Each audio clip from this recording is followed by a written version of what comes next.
Levitikosy toko 4. Ny fanatitra noho ny ota.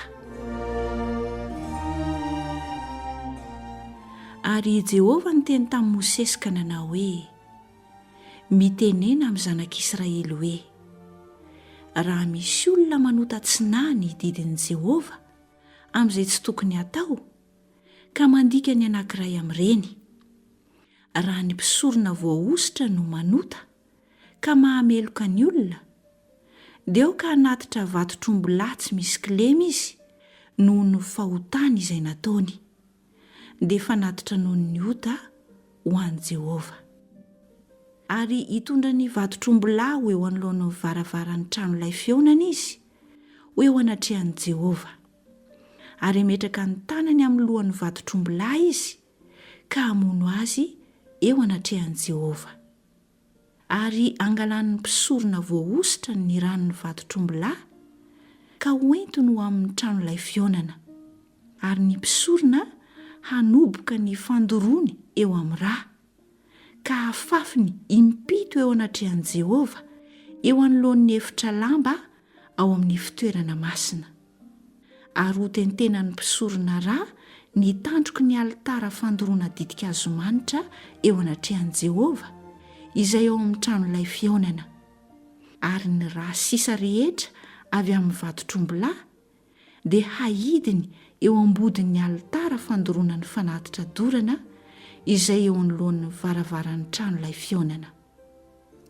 Ary alainy avokoa ny saborany rehetra amin'ny vantotr'ombilahy izay atao fanatitra noho ny ota, dia ny safidroroany sy ny saboran-tsinainy, ary ny vony roa mba amin'ny fonom-bony izay eo amin'ny takibany sy ny ilahatiny lehibe, ataon'indray manala amin'ny voany no fanaisony izany, tahaka ny fanalana azy amin'ny omby izay atao fanatim-pihavanana. Ary ny mpisorona andoro azy ho fofona eo ambonin'ny alitara fandoroana ny fanatitra dorana. Fa ny oditry ny vantotr'ombilahy sy ny henany rehetra mba amin'ny lohany sy ny tongony, ary ny taovany sy ny taindroroany, dia ny tenan'ny vantotr'ombilahy rehetra no avoakany avokoa ho eny ivelan'ny toby, ho an'izay fitoerana madio fanarinan'ny lavenina.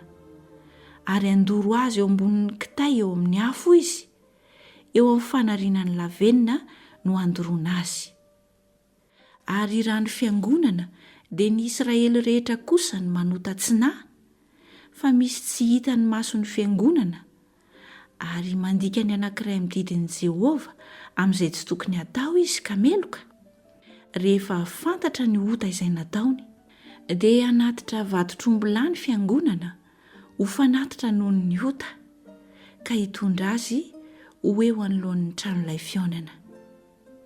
Ary ny lohan'ny fiangonana hametraka ny tanany amin'ny lohan'ny vantotr'ombilahy eo anatrehan'i Jehovah, ary ny vantotr'ombilahy dia ho vonoina eo anatrehan'i Jehovah. Ary hangalan'ny mpisorona voaositra ny ranon'ny vantotr'ombilahy, ka hoentiny ho ao amin'ny trano-lay feonana.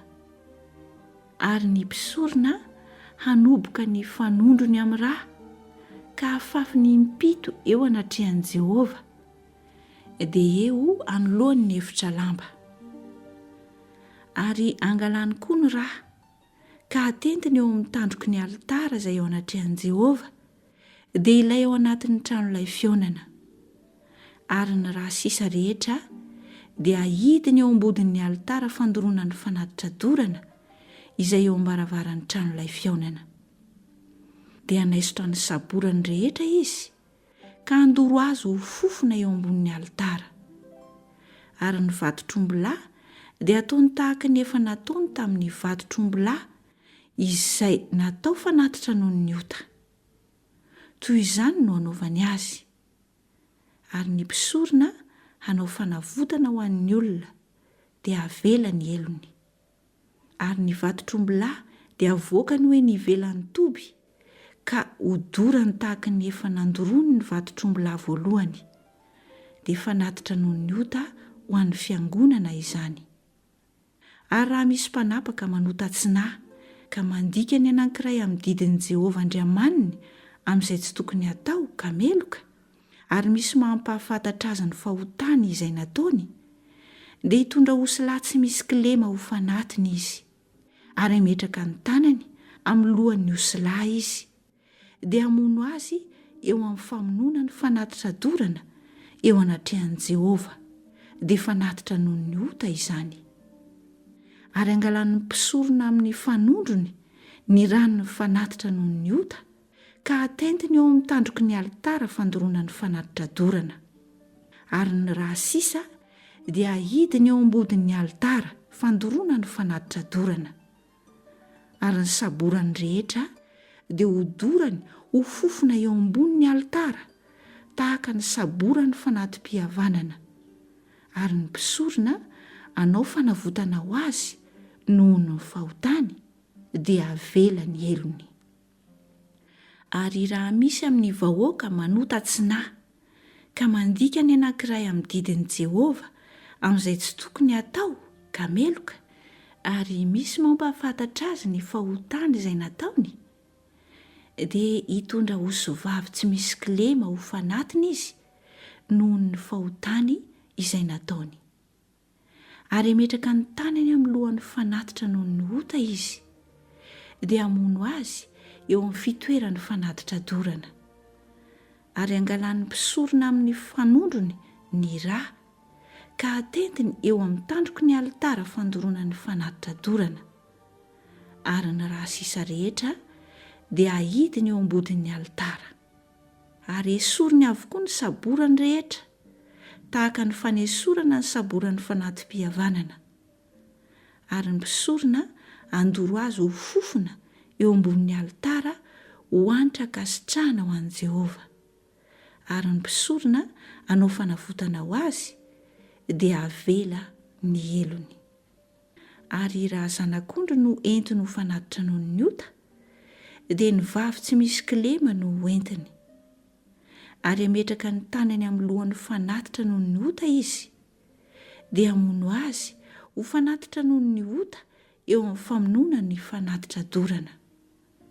Ary hangalan'ny mpisorona amin'ny fanondrony ny ranony fanatitra noho ny ota, ka hatentiny eo amin'ny tandroky ny alitara fandoroana ny fanatitra dorana. Ary ny raha sisa rehetra dia ahidiny eo ambodin'ny alitara. Ary esoriny avokoa ny saborany rehetra tahaka ny fanesorana ny saboran'ny zanak'ondry izay atao fanatim-pihavanana.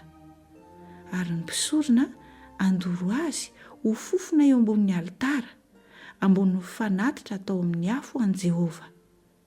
Ary ny mpisorona hanao fanavotana ho azy noho ny fahotany izay nataony, dia avela ny helony.